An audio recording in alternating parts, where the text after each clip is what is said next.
നീ ഇപ്പൊ ദുബായിൽ വരണ്ട, എനിക്കൊരു ഷോ ഉണ്ട്, ഞാൻ ആ സമയത്ത് നമുക്ക് ഒരുമിച്ച് പോകാം. അപ്പൊ സജനക്ക് എങ്ങനെയെങ്കിലും ഇവിടെ എത്തിയേ പറ്റുള്ളൂ. സജനൻ അതില് ലക്ഷ്മി പറഞ്ഞിട്ട് ഒരു ഡാൻസിന് കയറ്റി. അപ്പൊ ആ ഡാൻസിലാണ് ഞാൻ പറഞ്ഞത്, അതിന്റെ തൊട്ടു മുമ്പ് സജന ഇമ്മാതിരി പരിപാടികളൊക്കെ ചെയ്തിട്ട് വലിച്ചു കയറ്റി ആ ഡാൻസിന്റെ സ്റ്റെപ്പൊക്കെ തെറ്റിച്ച് ആകെ മൊത്തം കൊളായി. സജന അവിടെ നിന്ന് ഇറങ്ങി ഡെസ്പാണ്. ആ ഫോട്ടോ ഞാൻ ഇവിടെ കൊടുക്കാം. ഞാൻ കൊണ്ടുപോയി നശിപ്പിക്കേണ്ട കാര്യമൊന്നും വന്നിട്ടില്ല. ഓൾറെഡി കൊണ്ടുപോയത് വേറെ ആൾക്കാരാണ്, നശിഞ്ഞിട്ടാണ് വന്നത്. ഈ സജന റസൂൽ പൂക്കുട്ടി വിഷയത്തിൽ ഈ പുതിയതായിട്ട് ഒരു വോയിസ് പുറത്ത് വന്നിട്ടുണ്ടായിരുന്നല്ലോ, റോഷിനി എന്ന് പറയുന്ന ഒരു കഥാപാത്രം. പുള്ളിക്കാരത്തിയുടെ പുതിയൊരു വോയിസും കൂടി നിലവിൽ പുറത്ത് വന്നിരിക്കുകയാണ്. സായിയുടെ ചാനലിനകത്താണ് ഇന്നലെ ആ വോയിസ് വന്നിരിക്കുന്നത്. ഇതിനകത്ത് കുറേ അലിഗേഷൻസ് സജനെ പറ്റി പറയുന്നുണ്ട്. അതായത് സജന ലഹരിക്ക് അടിമയാണെന്നും പിന്നെ വേറെ കുറേ കാര്യങ്ങളും അപരാധ കഥകളും ഇതൊക്കെ തന്നെയാണ് പറയുന്നത്. കാര്യം കുറേ ദിവസങ്ങളായിട്ട് സോഷ്യൽ മീഡിയയിൽ കിടന്ന് കറങ്ങിക്കൊണ്ടിരിക്കുന്ന ഒരു വിഷയമാണത്. ഈ നിമിഷം വരെയും ഇത് പോലീസുകാരുടെ കയ്യിലോട്ടൊന്നും ഈ സാധനം എത്തിയിട്ടില്ല. നിങ്ങളൊന്ന് ആലോചിക്കണം, പരസ്യമായിട്ട് വന്നിട്ട് ലഹരി ഉപയോഗിക്കുന്നതിനെ പറ്റി പറയുന്നു, അതും പോരാത്തതിന് അവിഹിതത്തെ പറ്റിയിട്ട് കിടന്ന് അങ്ങോട്ടും ഇങ്ങോട്ടും ചർച്ച ചെയ്യുന്നു. ഇവരുടെ മക്കൾക്ക് ഇത് എന്തുമാത്രം ബാധിക്കുമെന്ന് പോലും യാതൊരു വിവരവുമില്ലാത്ത കുറേ എണ്ണം.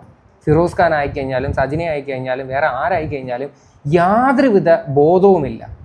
എന്തുവാ കാണിക്കുന്നത്? ശരിക്കും പറഞ്ഞാൽ സോഷ്യൽ മീഡിയ പ്ലാറ്റ്ഫോം എന്നൊക്കെ പറഞ്ഞു കഴിഞ്ഞാൽ ഇങ്ങനെയുള്ള അപരാധങ്ങളൊക്കെ കാണിക്കാനോ അല്ലെങ്കിൽ ഇങ്ങനെയുള്ള അപരാധത്തെക്കുറിച്ച് ചർച്ച ചെയ്യാനോ ഉള്ളൊരു പ്ലാറ്റ്ഫോമാണോ?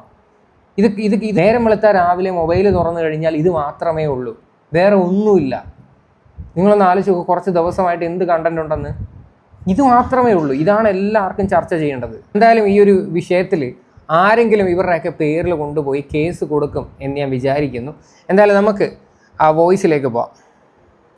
ഞാനൊരു മീഡിയ കമ്പനിയിൽ ഞാൻ വർക്ക് ചെയ്യാണ്. അതിൻ്റെ ഡെസിഗ്നേഷൻ ഞാൻ വെക്കുന്നുണ്ട്. കാരണം സജനെ ഞാൻ പരിചയപ്പെടുന്ന ആ സമയത്ത് ഞാൻ വർക്ക് ചെയ്യുന്ന കമ്പനിയുടെ എൻ്റെ ഡെസിഗ്നേഷൻ ഞാനിവിടെ വെക്കുന്നുണ്ട്. നിങ്ങൾക്കത് പരിശോധിക്കാം. ഈ ഒരു ജോബിൽ ഇത്രയും നല്ലൊരു പൊസിഷനിൽ ഇരിക്കുന്ന എനിക്ക് 500 ദിറംസിന് സജനനെ കൊണ്ട് വിറ്റ് ജീവിക്കേണ്ട ആവശ്യം എനിക്കില്ല. സജനനെ കൊണ്ടുപോയി 500 രൂപയ്ക്ക് വിറ്റ് ജീവിക്കേണ്ട ആവശ്യമില്ലെന്നൊക്കെയാണ് വന്ന് പറയുന്നത്. നിങ്ങൾക്ക് ഇതിനകത്തോട്ട് ഇടപെടാൻ താല്പര്യമില്ലെങ്കിൽ പിന്നെ എന്തിനാണ് നിങ്ങൾ ഫിറോസ് ഖാൻ ഒരു വോയിസ് കൊടുത്തത്? നിങ്ങളുടെ ഭാഗത്തും കള്ളത്തരമുണ്ട്. കൂടുതൽ മാന്യതയൊന്നും വന്നിരുന്ന് ചമയാൻ നിൽക്കല്ലേ. ഒറ്റ ഒരെണ്ണം റെഡിയല്ലെന്നേ ഞാൻ പറയത്തുള്ളൂ ഈ ഒരു വിഷയത്തിൽ. ഇവരായിട്ട് തന്നെയാണ് ഇവരുടെ വോയിസ് ഫിറോസ് ഖാൻ്റെ കയ്യിൽ കൊണ്ട് കൊടുക്കുകയും ഇത് പബ്ലിഷ് ചെയ്യുമെന്ന് പറയുകയൊക്കെ ചെയ്തത്. എന്നിട്ടിപ്പോൾ ഇവർ വന്നിരുന്ന് എനിക്കതിൻ്റെ ആവശ്യമില്ല, ഞാൻ ഇതിനകത്തൊന്നും ബന്ധമില്ല, എന്നെ അനാവശ്യമായിട്ട് വലിച്ചിട്ടു എന്നൊക്കെ വന്നിരുന്ന് താളം പറയുന്നത്. നിങ്ങളൊക്കെ സത്യം പറഞ്ഞാൽ ആരാന്ന് പോലും മനസ്സിലാവുന്നത് ഇപ്പം ഇങ്ങനെയൊക്കെ ഈ ഒരു വിവാദങ്ങൾ നടക്കുമ്പോഴാണ്. നിങ്ങളെന്ന് പറയുന്നൊരു വ്യക്തി ആരാന്ന് പോലും ജനങ്ങൾ മനസ്സിലാക്കുന്നത്. ലക്ഷ്മി ജയനെയാണ് ഞാൻ ആദ്യം പരിചയപ്പെടുന്നത് ഒരു ഈവന്റ് ത്രൂ. ഈവന്റ് പരമായിട്ടുള്ള കാര്യങ്ങൾ ഇവിടെ ലക്ഷ്മി ജയൻ ഉദ്ദേശിക്കുന്നത് സിംഗർ ലക്ഷ്മി ജയനെ പരിചയപ്പെടുന്നു. സജനയുടെ ഫ്രണ്ടാണ്. ഇവർ ബിഗ് ബോസിൽ ഒരുമിച്ചുണ്ടായതാണ്. ലക്ഷ്മി ജയനും സജനയും അവര് ഫ്രണ്ട്സാണ്. അങ്ങനെ ലക്ഷ്മി ജയൻ ത്രൂ ആണ് ഞാൻ സജനയിലോട്ട് എത്തണത്. സജന ആ സമയത്ത് നാട്ടിൽ വെച്ച് ഞങ്ങൾ അങ്ങോട്ടും ഇങ്ങോട്ടൊക്കെ സജനാന്ന് അറിയത്തില്ല. സജനാന്ന് എങ്ങനെ കണ്ടിട്ടുള്ളൂ. ലക്ഷ്മി ജയൻ ത്രൂ ആണ് പരിചയപ്പെടുന്നത്. അവർ വഴിയാണ് ഇവർ വഴിയാണ്. എന്തായാലും കുറച്ച് ദിവസങ്ങളായിട്ട് കേട്ടുകൊണ്ടിരിക്കുന്ന ഒരു പേരാണ് ലക്ഷ്മി ജയൻ. ഇനി പുള്ളിക്കാരത്തി എപ്പോഴാണോ എന്തോ ഇനി എഴുന്നള്ളുന്നത് എന്തെങ്കിലുമൊക്കെ പറഞ്ഞിട്ട്. കാര്യം പുള്ളിക്കാരത്തിയുടെ പേരിലും കുറേ അലിഗേഷൻസ് ഒക്കെ നിലവിൽ വരുന്നുണ്ട്. എന്തോ സംഭവം എന്നറിയത്തില്ല. അലിഗേഷൻസ് മാത്രമാണ്. തെളിവുകൾ വെച്ച് സംസാരിക്കാത്തിടത്തോളം കാലം നമുക്ക് ആരെയും ബ്ലെയിം ചെയ്യാൻ പറ്റത്തില്ല. അതിനെപ്പറ്റി പറയാനാണ് ഇപ്പോൾ 100 കണക്കിന് തെളിവുകൾ ഇപ്പോൾ ഓൾറെഡി ഇപ്പം പുറത്ത് വന്നിട്ടുണ്ട്. എന്തായാലും ബാക്കിയൂടെ പറ. ഇത് വീഡിയോ ആണ്, നമ്മൾ ഓഡിയോ അല്ല. വീഡിയോ കോൾ കോൺഫറൻസ് ആണ് കൂടുതലും ചെയ്യുക. അപ്പോൾ സജനന്റെ വീട്ടിലാണ് നമുക്ക് കാണാൻ പറ്റും. സജനന്റെ വീടാണ്. സജന ഈ പറഞ്ഞ ഫിറോസ് അതിൽ കൂടെ ഇങ്ങനെ നടന്നു പോണൊക്കെ കാണാം. അപ്പൊ നമ്മളോട് ഇങ്ങനെ സംസാരിക്കും. പിന്നെ ഇങ്ങനെ ഇതൊക്കെ ഇങ്ങനെ ഒരു വലിയൊരു കാലയളവിലൂടെ വന്നുകൊണ്ടിരിക്കുന്ന കാര്യമാണ്. ഒറ്റൊരു ദിവസം പെട്ടെന്ന് നാളെ മറ്റൊന്ന് നടന്നൊരു കാര്യമല്ല. ഓരോരോ ദിവസങ്ങളായിട്ട് ഇങ്ങനെ കഴിഞ്ഞു പോകുന്നു. വിളിക്കുന്നു, എന്തെങ്കിലും വിശേഷം ചോദിക്കുന്നു. അതിൽ ലക്ഷ്മി ഇവിടെ വന്നിട്ട് പോകുമ്പോൾ ഫോട്ടോസ് ഒക്കെ എടുക്കുമ്പോൾ സജനക്ക് ഭയങ്കര കുശുംബി എന്ന് പറഞ്ഞാൽ ഭയങ്കര കുശുംബാണ് അവൾക്ക്. അപ്പൊ എനിക്കും വരണം ദുബായിൽ. പിന്നെ സ്വാഭാവികം പെണ്ണുങ്ങൾക്ക് അങ്ങോട്ടും ഇങ്ങോട്ടും കുശുംബും കാര്യങ്ങളൊക്കെ ഉണ്ടാവും. അതൊന്നും ഒരു വലിയ കാര്യമൊന്നുമല്ല. അതല്ല ഇവിടെ ചർച്ച ചെയ്യേണ്ട വിഷയം. പ്രധാനപ്പെട്ട സ്ഥാനത്തിനകത്തോട്ട് പോവാ. ഇതൊക്കെയാണ് നിങ്ങൾ കണ്ടുപിടിച്ച ഏറ്റവും വലിയ മിസ്റ്റേക്ക്. നിങ്ങൾ അത്രയും അങ്ങ് ഭയങ്കര ആത്മാർത്ഥത സജനയോടൊക്കെ ഉണ്ടായിരുന്നുവെങ്കിൽ സജനയുടെ പോക്ക് ശരിയല്ല എന്ന് അന്നേ പറഞ്ഞ് നിർത്തണമായിരുന്നു.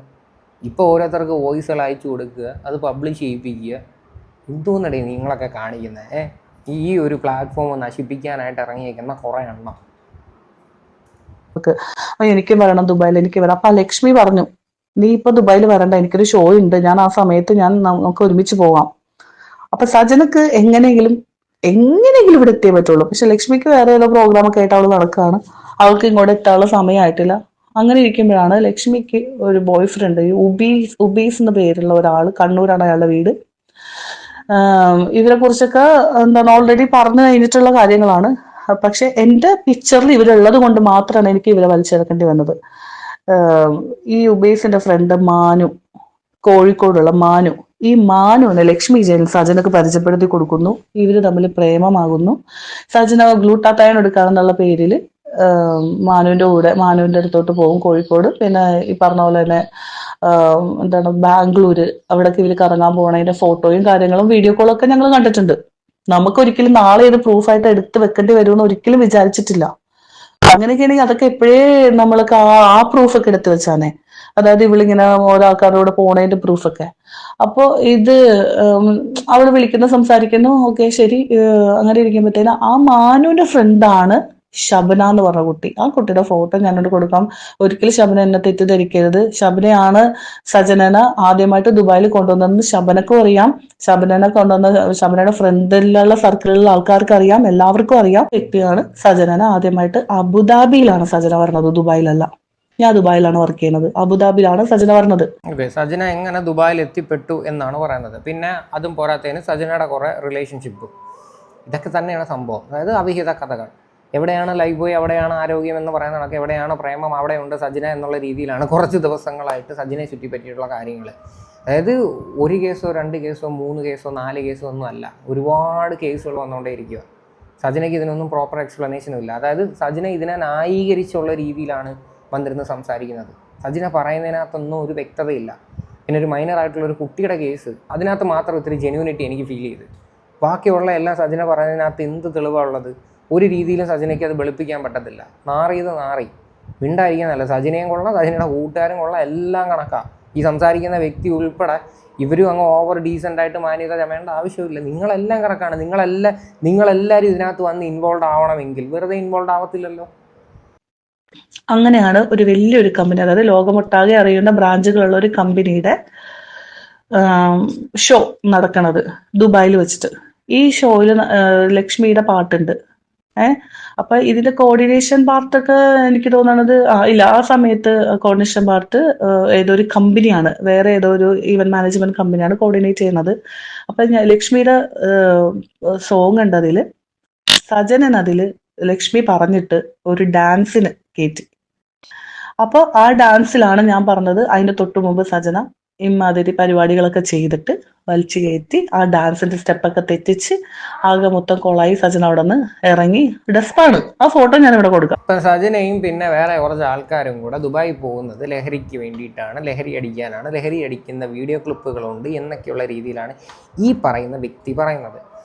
നിങ്ങളുടെ കയ്യിൽ അതിനൊക്കെ എന്തെങ്കിലും സാധനങ്ങളൊക്കെ ഉണ്ടെങ്കിൽ തീർച്ചയായിട്ടും നിങ്ങളത് ജനങ്ങളെ കാണിക്കുകയും വേണം.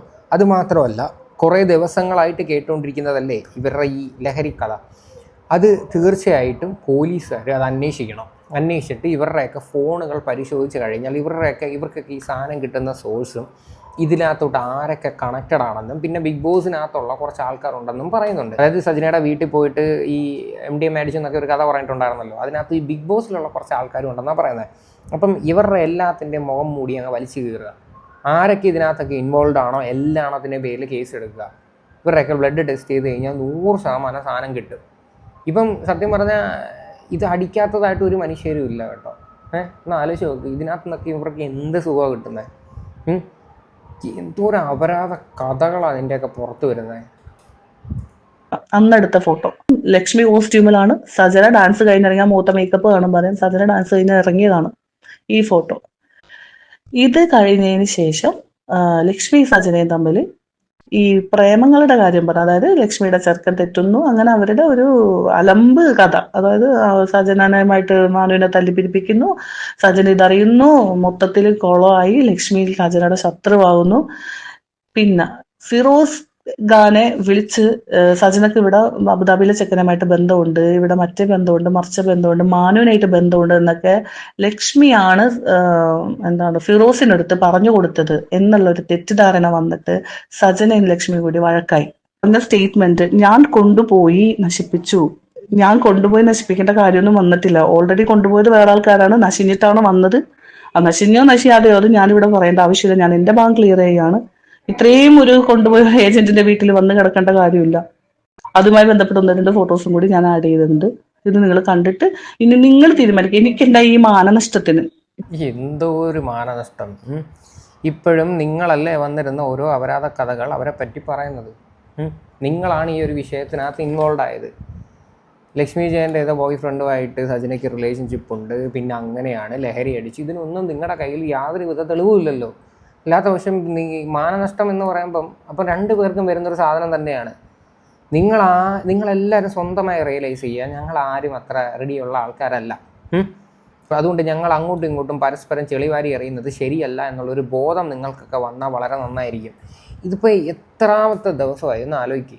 ഇതിങ്ങനെ കണ്ടിന്യൂ ചെയ്തുകൊണ്ടേ ഇരിക്കുവാണ്. ഈ വോയിസിനകത്ത് ഒരുപാട് സാധനങ്ങളൊക്കെ അനാവശ്യമായിട്ടൊക്കെ സംസാരിക്കുന്നുണ്ട്. ഞാൻ കുറേ സാധനങ്ങളൊക്കെ ഞാൻ ഒഴിവാക്കുവാണ്. അത് ശരിക്കും പറഞ്ഞാൽ നമ്മുടെ ചാനലിൽ വെച്ചുവിടാം. അത് മാത്രമല്ല, ഇവരുടെ പേരിൽ എന്തെങ്കിലും കേസോ കാര്യങ്ങളോ ഒക്കെ വരുന്ന സമയത്ത് അതിനെ പറ്റിയിട്ട് ചർച്ച ചെയ്യുകയും അന്വേഷിക്കുകയൊക്കെ ചെയ്യുന്നതായിരിക്കും നല്ലത്. ഇവിടെ അങ്ങും കൊണ്ട് തീർക്കുമെന്ന് എനിക്ക് തോന്നുന്നില്ല. ഇവരിപ്പോൾ ഇതൊരു എന്താ പറയുക അലങ്കാരമായി നടക്കുവാണ്. എന്തും വന്നോട്ടെ, വിഷയമല്ലെന്നും പറഞ്ഞ് 2 ദിവസം കൊണ്ട് എനിക്ക് എന്തായി മാനസിക എന്റെ കൊച്ചുങ്ങൾ അനുഭവിച്ച വേദനക്ക് ഇതിന് ഞാൻ എന്താണ് ഈ സജനനോട് പറയേണ്ടത്, അല്ലെങ്കിൽ എന്താണ് ഞാൻ നെക്സ്റ്റ് ചെയ്യേണ്ടത്? ഞാൻ പറഞ്ഞില്ല, എനിക്കിതൊക്കെ ഫസ്റ്റ് ടൈമാണ്, എനിക്ക് അറിയില്ല. നിങ്ങൾ തന്നെ എനിക്ക് പറഞ്ഞ അത്രേ ഉള്ളൂ. ഞാൻ ഇതോടുകൂടി ഞാൻ ഈ ടോപ്പിക്ക് ഇവിടെ അവസാനം. പിന്നെ സജന വന്നിട്ട് അവൾ അങ്ങനെ ഇങ്ങനെയെന്ന് പറഞ്ഞാൽ പോലും പ്രൂഫ് വെച്ചിട്ട് സംസാരിക്കണം. അയ്യോ, ഒരു കാര്യം കൂടി പറയാനുണ്ട്. ഫിറോസ് ഖാനുമായിട്ട് എനിക്ക് ബന്ധമുണ്ടെന്ന് പറഞ്ഞത് ഇത്രയും ഞാൻ തെളിയിച്ചല്ലോ. ഒരു സത്യം പറഞ്ഞിട്ടുണ്ടെങ്കിൽ ഈ സജനയുടെ കേസിൽ എന്നെ ഇയാള് വിളിച്ചു ഒരു ദിവസം ദുബായിൽ വെച്ചിട്ട്. ഈ ഫിറോസ് ഖാൻ എന്നെ വിളിച്ചിട്ട് സജനയുടെ ഇങ്ങനത്തെ ഒക്കെ ബന്ധങ്ങളുണ്ട്, റോഷൻ നീ അവിടുത്തെ ഫ്രണ്ട് അല്ലേ, നിനക്കറിയാമോ എന്ന് ചോദിച്ചപ്പോൾ ഞാൻ അങ്ങയുടെ അടുത്ത് പറഞ്ഞൊരു കാര്യമുണ്ട്. എനിക്ക് അറിയാത്തത് ഞാൻ പറയില്ല, എനിക്ക് അറിയാത്തത് പറയാനായിട്ട് താല്പര്യമില്ല, ഞാൻ കാണാത്തതും പറയില്ല എന്ന് പറഞ്ഞു. കാരണം എന്താണെന്ന് വെച്ചാൽ ഞാൻ കാരണം ഒരു പ്രശ്നം അവരുടെ ഫാമിലിയിൽ വരണ്ടെന്ന് വിചാരിച്ചിട്ടാണ്. അത് മറ്റുള്ള ആൾക്കാരൊക്കെ പറഞ്ഞു കൊടുത്ത് ഇയാൾ അറിഞ്ഞത് കൊണ്ടാണ് കറക്റ്റായിട്ടാണ് ആ കറക്റ്റ് ആൾക്കാരുടെ പേരാണ് എന്നോട് ചോദിച്ചത്. ഞാൻ എന്താ പറയേണ്ടതെന്ന് എനിക്കല്ല, പക്ഷെ എന്റെ വായിന്ന് പോകുന്നത് എനിക്ക് നിർബന്ധം ഉണ്ടായിരുന്നു. പിന്നെ ഈ ഏതാളുകളെയും കൂട്ടി പറയാൻ സജനയുടെ കൾച്ചറാണ് അത്. അതെനിക്ക് പിന്നീടൊക്കെ എനിക്ക് ഇപ്പോഴൊക്കെ മനസ്സിലാകുന്നത്. അതായത് ഏതറ്റം വരെ പോയത്. കാരണം അവള് നാണം കെട്ട് നാറിയിട്ട് മറ്റുള്ളവരെ കൊണ്ട് നാറ്റിക്കുക. അത് പണ്ട് കൂട്ടായി അങ്ങനെ സ്വന്തമായിട്ട് നാറുമെന്ന് അറിഞ്ഞെങ്കിൽ പിന്നെ നിങ്ങളൊക്കെ എന്തിനാ ഇതിനകത്തോട്ടൊക്കെ വന്ന് കയറാൻ പോകുന്നത്? അറിയാൻ മേലാനായിട്ട് ചോദിക്കുക. കുറേ അപരാധ കഥകൾ മാത്രമേ ഉള്ളൂ. നേരം വെളുത്ത് കഴിഞ്ഞാൽ അവർ കൊള്ളത്തില്ല, ഇവർ കൊള്ളത്തില്ല. ഇതിനകത്ത് ആരാ പെർഫെക്റ്റ് ആയിട്ടുള്ള ആരെങ്കിലും ഉണ്ടോ? ഫിറോസ് ഖാൻ ഉണ്ടോ? അല്ലെങ്കിൽ വേറെ ആരെങ്കിലും ഉണ്ടോ? എല്ലാം കണക്കാ. എനിക്ക് ഈ ഒരു വിഷയത്തിൽ റസൂൽ പൂക്കുട്ടി എന്ന് പറയുന്ന ഒരു മനുഷ്യൻ്റെ അടുത്ത് എനിക്ക് പറയാനുള്ളത്, തനിക്ക് നട്ടലുണ്ടെങ്കിൽ ഈ ഒരു വിഷയത്തിൽ വന്ന് പ്രതികരിക്കണം. കാര്യം തൻ്റെ ഭാര്യയും ഇതിനകത്ത് അഫക്റ്റഡ് ആണ്. അവരെന്ത് തെറ്റാണ് ചെയ്തത്? അവരിത് കേൾക്കേണ്ട അവസ്ഥ ആലോചിക്കുക. അല്ലെങ്കിൽ നിങ്ങളുടെ മക്കളിത് കേൾക്കേണ്ട അവസ്ഥ നിങ്ങളൊന്ന് ആലോചിക്കുക. കഷ്ടം തന്നെ. ഈ പുള്ളിക്കാരൻ്റെ വൈഫിൻ്റെ ഫോട്ടോയുടെയൊക്കെ, അതായത് ചില വീഡിയോ ക്ലിപ്സൊക്കെ ഉണ്ട്, അത് ആ വൈഫിൻ്റെ ഫോട്ടോയുടെയൊക്കെ താഴെ പോയി ആൾക്കാർ പറയുന്ന തോന്നിവാസങ്ങൾ നിങ്ങളൊന്ന് കാണണം. അതിനൊക്കെ ഒരു ഇടയുണ്ടാക്കി കൊടുക്കുന്ന ആരാ? എന്നിട്ട് ഇപ്പം വന്നിരുന്ന അങ്ങോട്ടും ഇങ്ങോട്ടും ഇതൊക്കെ തന്നെ. ഒന്നും പറയാനില്ല സത്യം പറഞ്ഞ. ആൾക്കാർ പിന്നീട് ശത്രുവായതിനു ശേഷം പിന്നെ ഞാൻ ഇടയ്ക്ക് എനിക്ക് ഇതൊക്കെ കാണുമ്പോൾ ദേഷ്യം വരുമ്പോൾ ഞാൻ ഇടയ്ക്ക് കമന്റ് ഒക്കെ ഇടലുണ്ട്. ഇവിടെ കരച്ചിലുണ്ടല്ലേ, അതിന്റെയൊക്കെ ചൊറിച്ചിലും ദേഷ്യമൊക്കെയാണ് തീർത്തത്. എനിക്ക് മനസ്സിലായി. അല്ലെങ്കിൽ എന്റെ പേര് വലിച്ചതിന് വരെ ഏറ്റവും നല്ലതായിട്ട് അവൾക്ക് വലിച്ചിടാൻ പറ്റുന്നത്, അവളെ നശിപ്പിച്ചത്, അവൾക്ക് മാനുവിനെ പരിചയപ്പെടുത്തി കൊടുത്തത്, റസൂൽ പൂക്കുട്ടിനെ പരിചയപ്പെടുത്തി കൊടുത്തത് എല്ലാം ലക്ഷ്മി ജയനാണ്. അവൾ എന്തുകൊണ്ട് അവളുടെ പേര് പറയുന്നില്ല? അത് കഴിഞ്ഞിട്ട് അവരെന്തോ പ്രോഗ്രാമിന് പോയിട്ടുണ്ട്. അതായത് സജനക്ക് ഉപകാരം ഉണ്ടാകും എന്ന് വിചാരിക്കുന്ന ആൾക്കാർക്ക് സജന ഒരു ഉളുപ്പില്ലാണ്ട് വഴക്കിട്ടാലും കൂട്ടിടും. അതാണ് സജനക്ക് യാതൊരു ഉളുപ്പില്ലെന്ന് മനസ്സിലായി. അവിടെയാണ് ആ ഒരു ടോക്കില്. അപ്പൊ അവിടെയൊക്കെ നീരസങ്ങളാണ്. അതായത് ഉള്ളിന്റെ ഉള്ളില് ദേഷ്യമാണ്. അങ്ങനെയാണ് ഇവള് ശാലുവിന്റെ വീട്ടിൽ പോണതും ശാലുവിന്റെ അവിടെ നിന്ന് ഇറക്കി വിടണതും കൊച്ചുങ്ങളുമായിട്ട് എന്റെ വീട്ടിൽ വരുന്നതും. സജന എന്നെ വീഡിയോ കോൾ ചെയ്തിട്ട് റോഷിനി എനിക്ക് ഇവിടെ പ്രശ്നമാണ് എന്ന് പറയുന്ന വീഡിയോ കോൾ ചെയ്തതിന്റെ ഡേറ്റ് അടക്കം ഞാൻ വെക്കാം. December 25 സജന എന്നെ വിളിച്ച വീഡിയോ കോള്, അതിന്റെ ഫോട്ടോ, സ്ക്രീൻഷോട്ട്. ഇത്രയും ഇതൊരു എത്രയോ എനിക്ക് ഓൾമോസ്റ്റ് ഒരു 1 year ജേണിയാണ് ഇത്രയും ഞാൻ ഈ പറഞ്ഞത്. സജന വരുന്നു പോകുന്നു എന്നുള്ളത്. അതിനുശേഷം പലപ്പോഴും സജന വന്നിട്ടുണ്ട്. ചെക്ക് ചെയ്താൽ നിങ്ങൾക്കറിയാം, അതെല്ലാം ബെൻസറിന്റെ ഷോനാണ്, ലക്ഷ്മി ജയന്റെ കൂടെയാണ്. അതിനുശേഷം ഇവര് തമ്മിൽ പാച്ചപ്പായി.